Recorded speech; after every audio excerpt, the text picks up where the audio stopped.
Petugas Manggala Agni Daops Banyuasin yang diperbantuan di Ogan Ilir untuk bergabung dengan Subsatgas Darat Karhutla Sumsel bersama TNI, Polri, BPBD dan masyarakat peduli api mengevakuasi anak-anak dan perempuan di desa Suakbato, Indralaya Utara, Ogan Ilir, Sumatera Selatan ini saat asap dari kebakaran lahan di daerah itu mengepung pemukiman.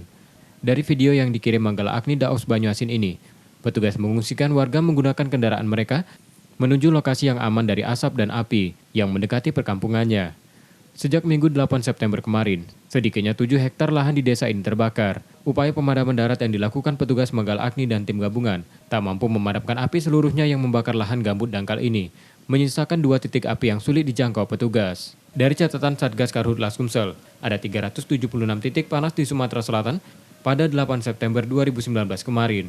Jumlah ini melampaui sebaran titik panas pada hari-hari sebelumnya. Hal ini akibat masih terbakar dan belum padamnya kebakaran lahan, terutama di daerah-daerah lahan gambut dalam. Sebaran titik panas terbanyak ada di Ogan Komering Ilir, 128 titik dan Musi Banyuasin 94 titik. Bahkan titik panas juga terpantau di Palembang sebanyak 4 titik.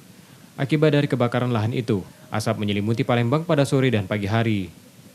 Meski jarak pandang untuk lalu lintas udara dan air belum mengganggu, namun warga sudah merasakan pedih di mata dan pernafasan saat berada di luar ruang terutama pada waktu pagi dan sore.